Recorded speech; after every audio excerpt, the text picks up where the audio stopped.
আমরা হাতে হাত রাখতেছি, আপনারা প্রস্তুত হন। অনেক হয়েছে, অনেক 50 বছর দিয়েছি। আগামীর বিপ্লব হবে চূড়ান্ত ইসলামী রাষ্ট্র কায়েমের বিপ্লব ইনশাআল্লাহ। যদি বাংলার মাটিতে সংবিধানে কোরআন সুন্নাহ বিরোধী কোনো আইন থাকে, কোরআন সুন্নাহ বিরোধী কোনো ধারা থাকে, কোরআন সুন্নাহ বিরোধী কোনো নীতিমালা থাকে, কোরআন সুন্নাহ বিরোধী সকল আইন, সকল নীতি, সকল বিধান বাতিল বলে গণ্য হবে, বাতিল বলে গণ্য হবে। পূর্বপুরুষদের আমানত পবিত্র এই জনপদে আল্লাহর দ্বীনের কায়েম শাসন ব্যবস্থা, খেলাফতের শাসন ব্যবস্থা কায়েম করেই ছাড়বো ইনশাআল্লাহ। আমরা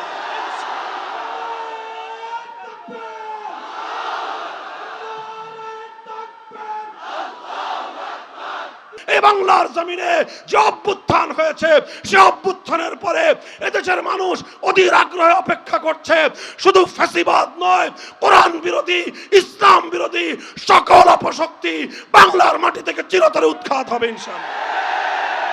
এরপরের ইতিহাস আমি আর বেশি বলতে চাই না। 75-এ তিনি তার প্রাপ্য পেয়ে গিয়েছেন। মুসলমানদের সঙ্গে, আল্লাহর সঙ্গে, আল্লাহর পয়গম্বরের সঙ্গে বিশ্বাসঘাতকতা করার ফল তিনি পেয়ে গিয়েছেন।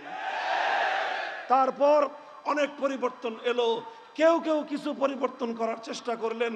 সেই জায়গায় বিসমিল্লাহির রহমানির রহিম সংযুক্ত করলেন সংবিধানের উপরে। ধর্মনিরপেক্ষতা নামক কুফরি মতবাদকে উচ্ছেদ করে আল্লাহর উপর অবিচল আস্থা এবং বিশ্বাস সংযুক্ত করলেন। আরেকজন এসে রাষ্ট্রধর্ম ইসলাম সংযুক্ত করলেন। অনেক কিছুই করলেন, কিন্তু সংবিধানের মধ্যে একটা গোজামিল ছিল। যদি আল্লাহর উপর আস্থা, অবিচল আস্থা এবং বিশ্বাস সংবিধানের ভিত্তি হয়ে থাকে, তাহলে বাংলাদেশে কোরআন সুন্নাহ বিরোধী কোনো নীতিমালা চলতে পারে না, কোনো আইন চলতে পারে না, কোনো বিধান চলতে পারে না। এই জন্য আবার এই ফ্যাসিবাদ দেশে, এই খুনি ফ্যাসিবাদী স্বৈরাচারী শেখ হাসিনার সবচেয়ে বড় কুকীর্তি হলো বাংলার সংবিধান থেকে আবার আল্লাহর উপর আস্থা এবং বিশ্বাসকে তুলে দিয়েছে। 100 বছর পর্যন্ত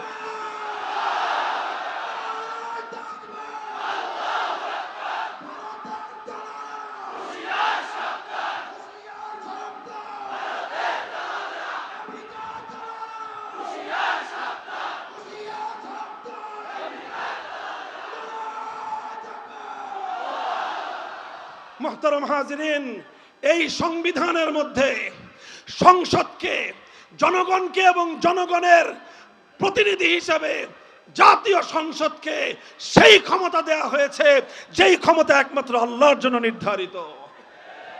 আবার শুনেন, প্রচলিত 72-এর প্রণীত শেখ মুজিবুর রহমানের বানানো এই সংবিধানের মধ্যে জনগণের ম্যান্ডেট নিয়ে জাতীয় সংসদের সদস্যদেরকে সেই ক্ষমতা দেওয়া হয়েছে যেই ক্ষমতা একমাত্র আল্লাহর। এক আল্লাহর আসনে দুর্গা বসলে যেরকম তাগুত হয়, এক আল্লাহর আসনে সরস্বতী কালী বসলে যেমন তাগুত হয়, এক আল্লাহর আসনে লাত মানাত উজ্জা হুবল বসলে যেরকম তাগুত হয়, আল্লাহর সার্বভৌম আইন তৈরি করবার ক্ষমতা গ্রহণ করে এই সংসদ তাগুতি সংসদে পরিণত হয়েছে। এর কারণে যেই সমস্যাটা বুঝেন, একটু ঠান্ডা মাথায় বুঝেন, একটা জটিল সমস্যার মধ্যে আজ আমরা দীর্ঘ অর্ধ শতাব্দী কাল পর্যন্ত বাংলাদেশের মুসলমানরা দিনাতিপাত করতেছি। সেটা হলো এই রাষ্ট্রের সংবিধানের কারণে, এই রাষ্ট্রীয় সাংবিধানিক বাধ্যবাধকতার কারণে আমাদেরকে অনেক জায়গায় ইচ্ছায় অনিচ্ছায় বাধ্য হয়ে হৃদয়ে রক্তক্ষরণ সহ আল্লাহর আইন বিরোধী, কোরআন সুন্নাহ বিরোধী অসংখ্য কাজ আমাদেরকে প্রতিনিয়ত করতে হয়। যদি আপনি জনগণের ভোটে নির্বাচিত হয়ে জাতীয় সংসদে যানও, এমন শপথ আপনাকে গ্রহণ করতে হবে যেই শপথ কালেমা পড়নেওয়ালা একজন একত্ববাদী মুসলমান পড়তে পারে না। বাধ্য হয়ে সেই শপথ পড়তে হয়। আপনি যদি কোনো কারণে সরকারের মন্ত্রী পরিষদে চলে যান, আপনাকে এমন কাজ করতে হবে রাষ্ট্রীয় আইন এবং বাধ্যবাধকতার কারণে, মরা মানুষের বেদিতে আপনাকে ফুল দিয়ে শ্রদ্ধা জানাতে হবে, যেটা সমগ্র 4 মাযহাব অনুযায়ী ইসলামের মধ্যে সর্বসম্মত হারাম। উপায় নাই। রাষ্ট্রীয় বাধ্যবাধকতার কারণে আপনি আলেম হন, হাজী হন, মুফতি হন, আপনাকে মন্ত্রী হতে হলে সেই মরা মানুষের বেদিতে আপনাকে শ্রদ্ধা জানিয়ে, ফুল দিয়ে শ্রদ্ধা জানিয়ে আল্লাহর পয়গম্বরের সুন্নাহর আদর্শ, ইসলামের ফরজ বিধানকে প্রত্যাখ্যান করে হারামের উপর আমল করে আপনাকে মন্ত্রিত্ব চালাতে হয়। এগুলো আমাদের দুর্ভাগ্যজনক ইতিহাস। আরো আরো অনেক অনেক কাজ রয়েছে যেগুলো শুধুমাত্র একটা কারণে আমরা করতে বাধ্য হই, সেটা হলো আমাদের সংবিধানের মধ্যে এক আল্লাহর ক্ষমতাকে ভাগ করে 350 জন এমপির মধ্যে ভাগ করে দেওয়া হয়েছে। সেই পবিত্র বাইতুল্লাহর নগরে মক্কার কুরাইশের বেঈমানেরা এক আল্লাহর জায়গায় 360 খোদা বসিয়েছিল। আর আমার দেশের শাহজালালের দেশে, শাহপরানের দেশে, খান জাহান আলীর দেশে, হাজী শরীয়তুল্লাহর দেশে এক আল্লাহর জায়গায় 350 খোদা সংসদে বসানোর আসন তৈরি করা হয়েছে। আরো দুঃখজনক ইতিহাস, একটা সময় চলতে চলতে 1/11-এর পরে যেই সরকার আসলো, সেই সরকার ইসলামের পথকে আরো সংকুচিত করে দেওয়ার জন্য বাংলাদেশে যারা ইসলামী হুকুমত বাস্তবায়নের জন্য রাজনীতি করি, আন্দোলন করে, সংগ্রাম করে, তাদের গলাকে চিপে ধরবার জন্য আইন করলো নির্বাচন কমিশনের নিবন্ধন বাধ্যতামূলক। নির্বাচন কমিশনের নিবন্ধন বাধ্যতামূলক হওয়ার কারণে যারা ইসলামী রাজনীতি করে তাদের জন্য দুনিয়াটা আরো সংকীর্ণ হয়ে গেল। চাইলেও ইসলামের সব কথা এখন আর বলা যায় না। কত দুঃখজনক একটা পরিবেশে আমরা রয়েছি, জানি না আপনারা অনুভব করেন কিনা। এই যে হুজুর আছেন, আমাদের সকলের হৃদয়ে রক্তক্ষরণের একটা ইতিহাস। দুটো ঘটনা আমি বলি। এই যে দেখেন, বাংলাদেশে এই 1/11-এর সরকার আসার আগ পর্যন্ত ইসলামী শাসনতন্ত্র আন্দোলন নামে রাজনৈতিক দল ছিল, আমাদের ছিল। এই শাসনতন্ত্র আন্দোলন বাংলাদেশের শীর্ষ সকল উলামায়ে কেরাম মিলে গঠন করেছিলেন। উদ্দেশ্য ছিল বাংলাদেশে কুফরি শাসনতন্ত্রকে উৎখাত করে ইসলামী শাসনতন্ত্র প্রতিষ্ঠা করা হবে। পর্যায়ক্রমে এটার নেতৃত্ব হযরত পীর সাহেব হুজুর চরমনাই রহমতুল্লাহ আলাইহির হাতে এসেছে। ওনারা যখন এটা নিবন্ধনের জন্য তাদের কাছে আবেদন করলেন, নির্বাচন কমিশন বলল বাংলাদেশে কুফরি সংবিধানের অধীনে ইসলামী শাসনতন্ত্র চলতে পারে না, কাজেই আপনারা ইসলামী শাসনতন্ত্র নামে অনুমোদন পাবেন না। এটা ইতিহাস, এটার চোখের অশ্রুর ইতিহাস নয়, বুকে রক্ত পড়ার ইতিহাস। শেষ পর্যন্ত বাধ্য হয়ে ইসলামী শব্দ রেখে শাসনতন্ত্র শব্দ বাদ দিয়ে ওনাদেরকে নিবন্ধন নিতে হয়েছে। এটা আমাদের জন্য করুণ এক ইতিহাস। এই বাংলাদেশে শিরকের সামনে তাওহীদকে পদদলিত করবার এক ইতিহাস, কুফরের সামনে ইসলামকে বলি দেওয়ার এক ইতিহাস। আরো মর্মান্তিক আর একটা ইতিহাস আছে, বুঝেন, শুধু শব্দ নয়। বাংলাদেশ জামায়াতে ইসলামী নামে একটা দল আছে, তাদের সঙ্গে আমাদের উলামায়ে কওমিয়ার অনেক মতবিরোধ আছে। সেই মতবিরোধের জায়গাগুলো একটা ভিন্ন জায়গা,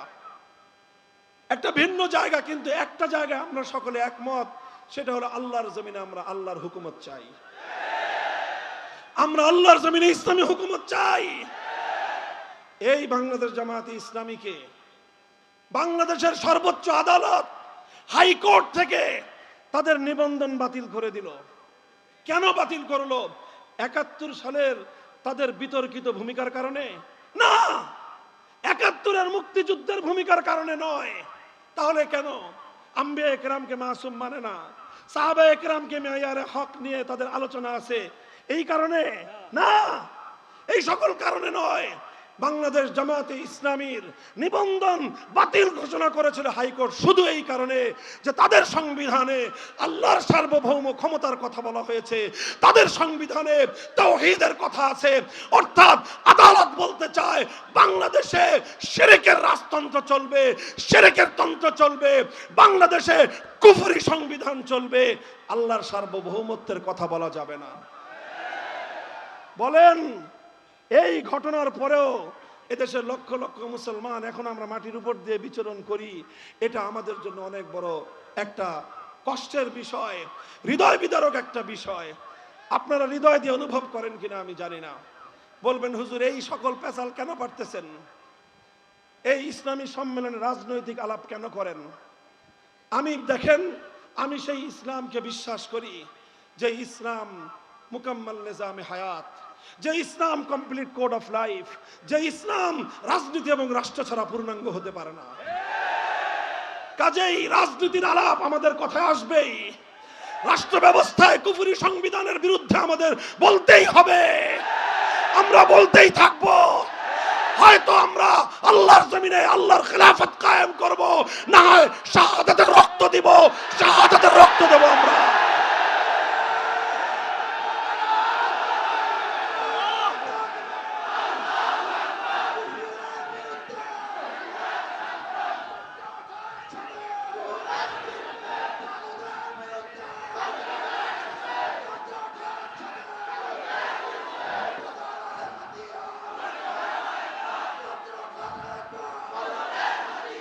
মুহতারাম হাজিরিন, 5ই আগস্টের বিপ্লবের পর আজ বাংলাদেশে এক নতুন প্রেক্ষাপট তৈরি হয়েছে। কথা বলেন ঠিক না বেঠিক?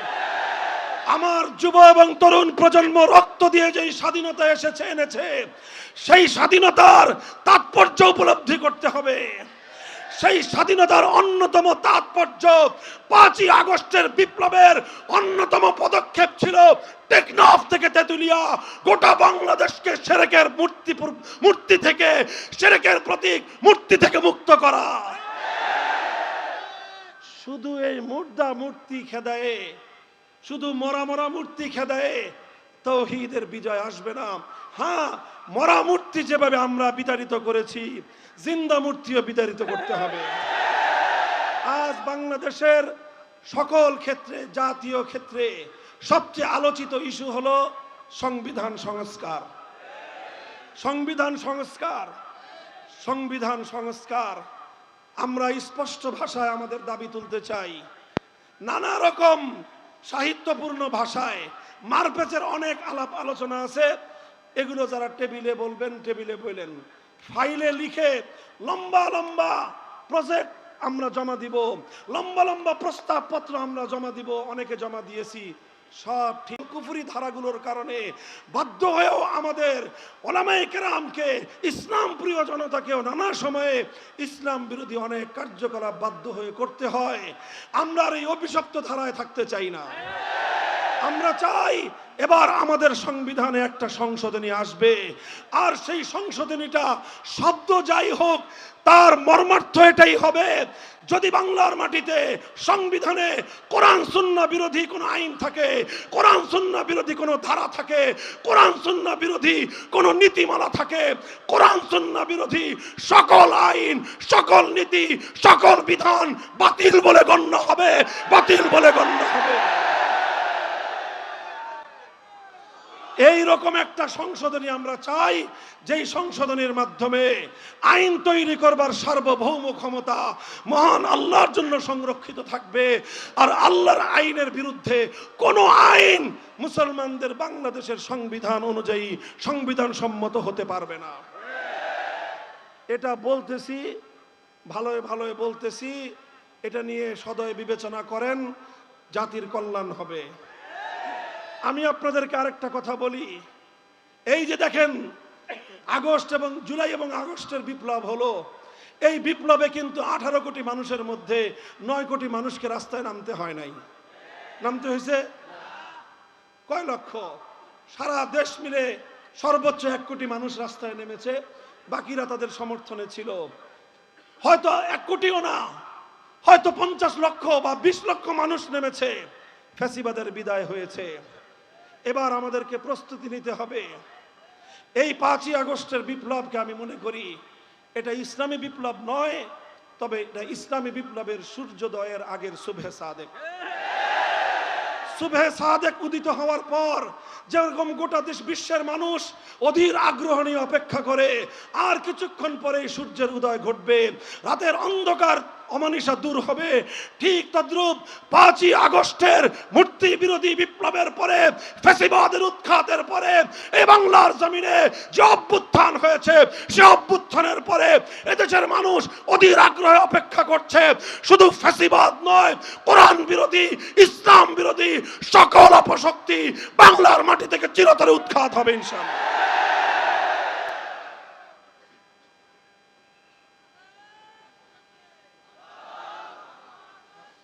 বিপ্লবের জন্য প্রস্তুত আছেন?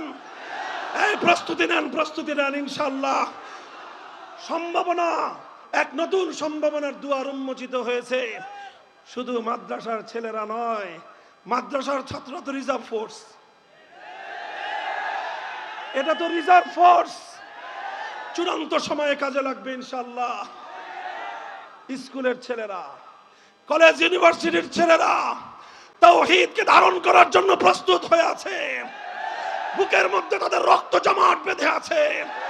তাওহীদের কথা বলো।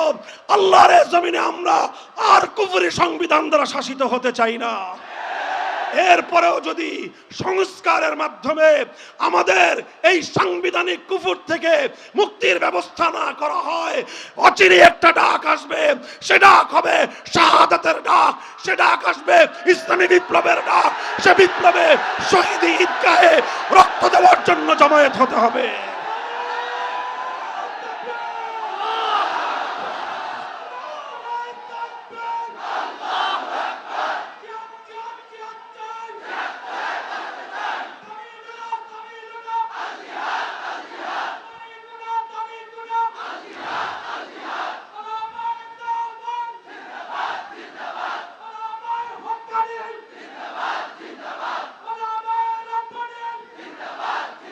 ইনশাআল্লাহ প্রস্তুত আছেন তো? আরে প্রস্তুত থাকেন, কি হবে?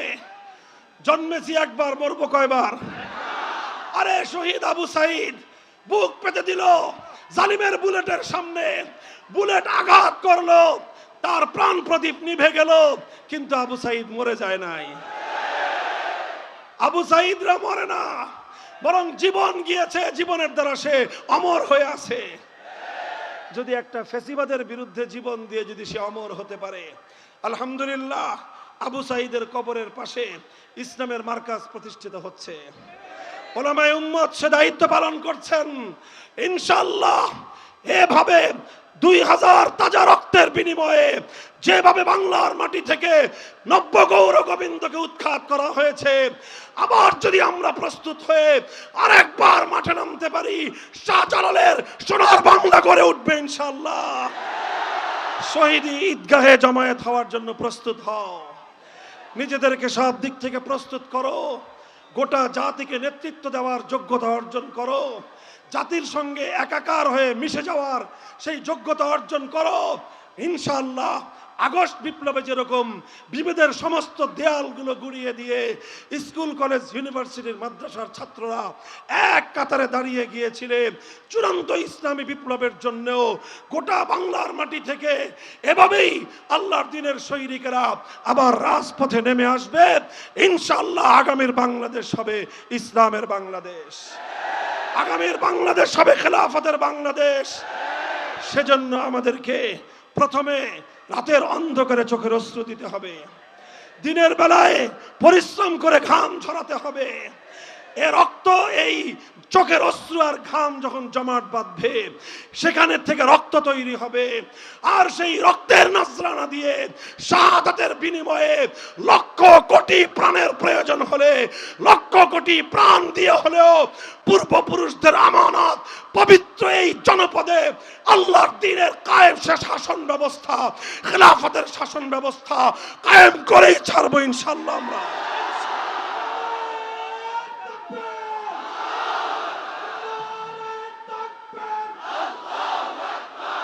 আল্লাহ পাক রব্বুল আলামিন আমাদেরকে কবুল করুন। হ্যাঁ জি, আল্লাহ আমাদেরকে কবুল করুন, তৌফিক দান করুন। হযরত পীর সাহেব হুজুর আসছেন। হে আল্লাহ, হযরত চরমনায় পীর সাহেব হুজুর হাফিজাহুল্লাহ তাআলা ওয়া রাহ, আল্লাহ ওনাকে হাজী ইমদাদুল্লাহ মুহাজির মক্কির মতো কবুল করেন ইনশাআল্লাহ। আমরা হাতে হাত রাখতেছি, আপনারা প্রস্তুত হন। অনেক হয়েছে, অনেক 50 বছর দিয়েছি। আগামীর বিপ্লব হবে চূড়ান্ত ইসলামী রাষ্ট্র কায়েমের বিপ্লব ইনশাআল্লাহ। আল্লাহ পাক রব্বুল আলামিন কবুল করেন। ওয়া আখিরু দাওয়ানা আলহামদুলিল্লাহি রাব্বিল আলামিন। আসসালামু আলাইকুম ওয়া রাহমাতুল্লাহ।